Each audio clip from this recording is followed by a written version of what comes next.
Ini nasihat kepada para pemimpin untuk mantap dalam bertindak, tidak mudah terpengaruh. Jadi setelah pemimpin membangun karakternya dengan mantap seperti yang ada di depan tadi, ada tahapan dia harus menegaskan diri, meneguhkan diri. Ini kalimatnya Lao Tzu seperti ini. Kalau seseorang sudah percaya, ia tidak akan berusaha untuk meyakinkan yang lain. Kalau seseorang sudah nyaman, ia tidak akan meminta persetujuan orang lain. Kalau seseorang menerima dirinya sendiri, seluruh dunia akan menerimanya. Jadi ini nasihat selanjutnya dari Lao Tzu. Yang pertama, pemimpin kalau memang sudah punya rencana-rencana yang baik, program-program yang baik, yang sudah matang didiskusikan, jalankanlah. Mungkin kiri kanan masih ada yang mengkritik, tapi kalau engkau sudah yakin, percayalah. Mungkin orang menuntut, diyakinkan, mengkritik, gunanya apa, manfaatnya apa. Tapi kalau engkau sudah yakin, sudah percaya, jalankanlah. Kalau orang sudah percaya, dia tidak akan capek-capek berusaha meyakinkan orang lain. Saya jelaskan maksud saya ini. Kalau orangnya, saya tidak terima, bla bla bla, ya sudah. Tapi saya yakin ini program saya baik. Nah itu pemimpin yang punya pendirian, punya prinsip. Karena kalau mendengarkan suara kiri, suara kanan, biasanya terus tidak jadi jalan. Tidak ada tadi perjalanan ratusan mil dimulai dari satu langkah kecil. Tidak mulai-mulai, diskusi terus. Kalau seseorang sudah nyaman, ya dia tidak akan minta persetujuan orang lain. Aku sudah cocok, menurutku ini yang baik. Jadi pemimpin juga harus punya self-assertion, harus punya self-confidence. Dia nyaman, tidak butuh lagi komentar orang, provokasi orang. Dan kalau orang sudah menerima dirinya sendiri, seluruh dunia akan menerimanya. Itu rumusan hukum alamnya. Terus selanjutnya menurut Lao Tzu, kalau ini populer sekali, anak-anak yang belajar hukum pasti pernah dengar quotes ini. Semakin banyak hukum dan aturan diciptakan, akan semakin banyak pula penjahat dan pelanggar. Akan semakin banyak pencuri dan perampok. Itu sebenarnya makna letter luck-nya. Ya semakin banyak hukum, semakin banyak aturan, pastinya semakin banyak pelanggaran. Kenapa begitu? Ya karena ini mirip pagar. Semakin banyak pagar itu kan semakin mudah kita nabrak pagar. Semakin sedikit pagar, semakin sedikit juga kita ketabrak pagar. Hukum aturan itu kan seperti pagar. Apa kalau gitu kita tidak perlu hukum saja, Pak? Tidak. Ini maksudnya Lao Tzu apa?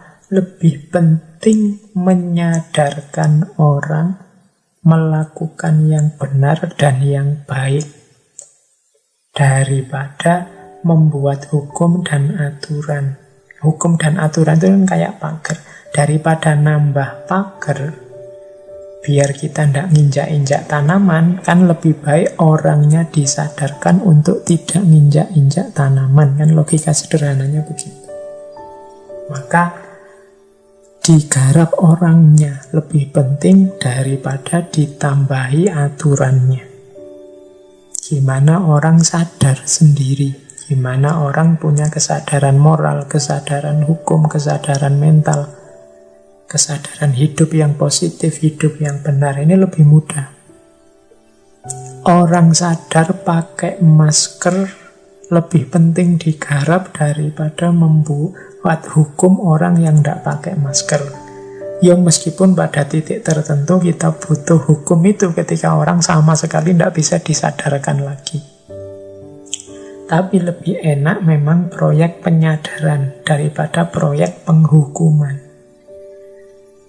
begitu ada hukum pakai masker, ya akhirnya banyak orang ditilang karena melanggar hukum pakai masker ini. Itu contoh paling mudah dari Lao Tzu ini. Tapi ada proses yang lebih penting lagi, yaitu proyek penyadaran, biar orang-orang sadar. Kalau tidak sadar itu kan manusia itu biasanya ya sembunyi-sembunyi. Ada polisinya enggak ya? Kalau tidak ada ya sudahlah, tidak pakai masker, wong dia tidak sadar. Tapi kalau dia sudah sadar, pakai, ada polisi apa enggak, ya dia akan tetap pakai. Semakin banyak hukum dan aturan, semakin banyak penjahat dan pelanggar. Maka yo mari kita garap, atau paling tidak ya di lingkungan yang kita pimpin lebih indah kalau kita menggarap proyek penyadaran ini daripada nambah hukum di organisasi kita. Oke. Terus ya ini sudah waktunya tinggal sedikit. Selanjutnya, kalau engkau tidak dapat dipercaya masyarakat, maka masyarakat tidak akan mempercayai. Jadi kalau engkau tak dapat dipercaya, masyarakat tidak akan mempercayaimu. Kalau engkau tidak percaya masyarakatmu, engkau membuat mereka tak dapat dipercaya. Nah ini tentang kepercayaan. Jadi pemimpin itu dia harus dapat dipercaya.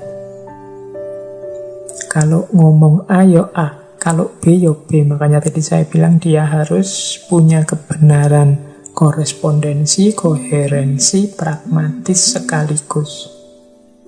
Kalau dia tidak punya ini, ya masyarakat tidak akan mempercayai dia. Kalau ini mudah dipahami. Tapi yang kedua juga penting. Kalau engkau tidak percaya masyarakatmu, engkau membuat mereka tidak dapat dipercaya. Jadi kalau kita tidak percaya anak-anak kita, sebenarnya kita sedang membuat mereka jadi tidak dapat dipercaya. Misalnya kita punya anak atau punya adik, sukanya keluar malam. Wah, pokoknya begitu keluar kita curigai. Lama-lama dia akan mencari trik, mencari strategi biar tidak dicurigai.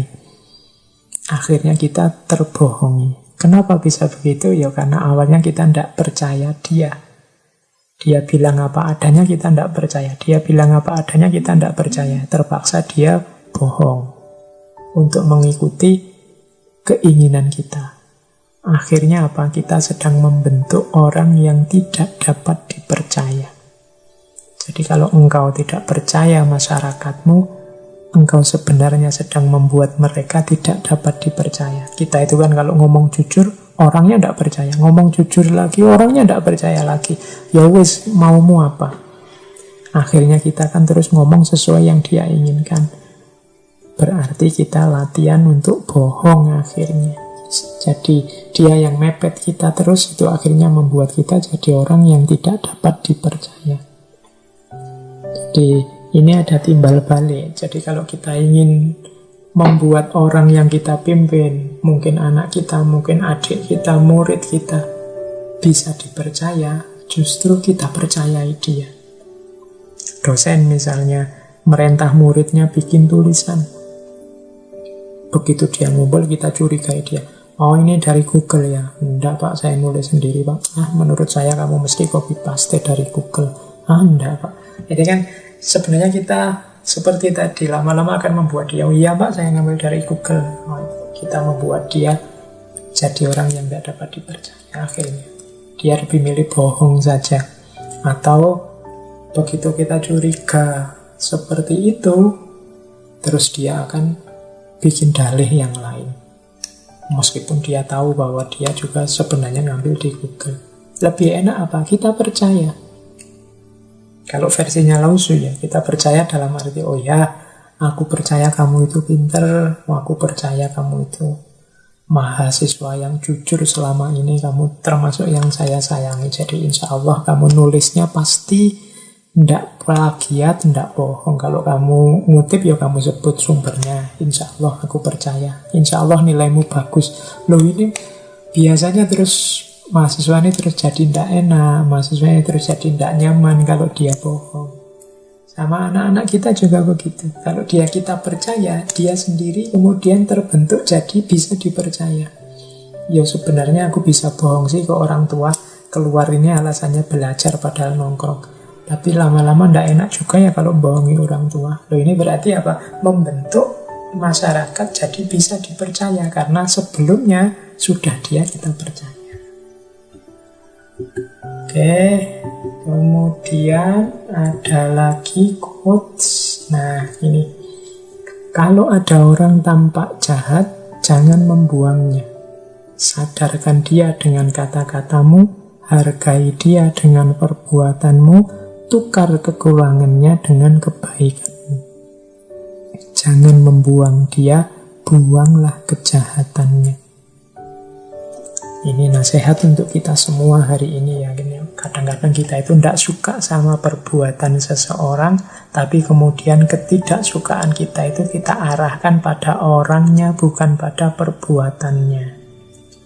Nasihatnya Lao Tzu, kalau ketemu orang yang tampaknya ke orang ini jahat sih, jangan dibuang orangnya, tapi direvisi kejahatannya. Caranya apa? Sadarkan dia dengan kata-katamu, hargai dia dengan perbuatanmu, tukar kekurangannya dengan kebaikan. Jadi buat dia sadar, kemudian perlakukan dia secara manusiawi, dihargai. Kemudian tetap kita berbuat baik padanya. Ini namanya menukar kekurangan dengan kebaikan. Insya Allah dengan usaha kita ini ya pastinya Allah akan membantu, akan terrevisi kejahatannya. Jadi bukan orangnya yang dibuang, tapi kejelekannya yang direvisi. Kadang-kadang kita terbiasa yang sebaliknya, kepada orang jahat tidak kita sadarkan dengan kata-kata, tapi kita maki-maki. Tidak kita hargai dengan perbuatan, tapi kita balas dendam dengan perbuatan. Tidak kita tukar kekurangannya dengan kebaikan, tapi kita tukar dengan yang lebih jelek lagi. Nah, akhirnya ya konflik, kita punya musuh, kadang-kadang malah dari satu musuh jadi 2-3 musuh. Kadang-kadang malah jadinya kita lebih jahat daripada dia. Maka menurut Lao Tzu, jangan perhatian pada orangnya, tapi perhatian pada perbuatannya. Disadarkan, dihargai, dibalas dengan yang baik. Kemudian terakhir, ini sebenarnya masih banyak yang dari Lao Tzu ya, pokoknya karena waktunya terbatas.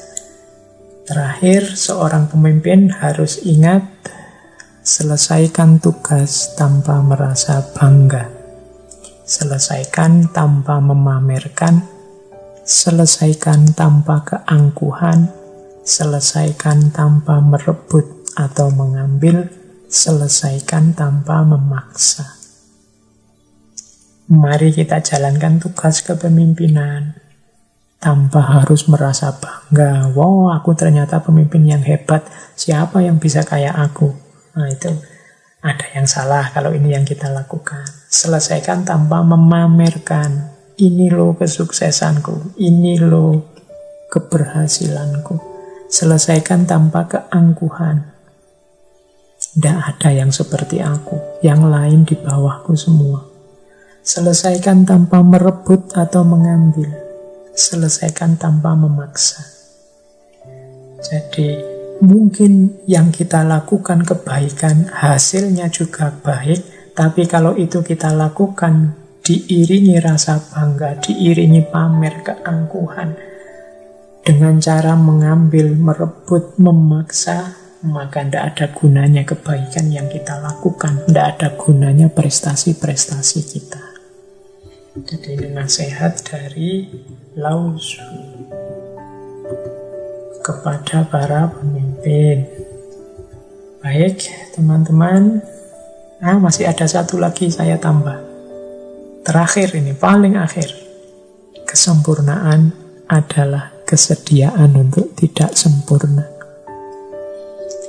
Jadi kalau kita sebagai pemimpin, sebagai manusia, sebagai apapun peran dan fungsi kemanusiaan kita mainkan, ingat-ingatlah rumus bahwa kesempurnaan adalah kesediaan kita untuk tidak sempurna.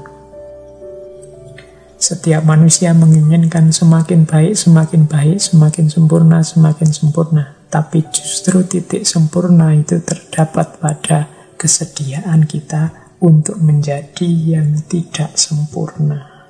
Kesadaran kita bahwa kita manusia biasa yang tidak mungkin sempurna.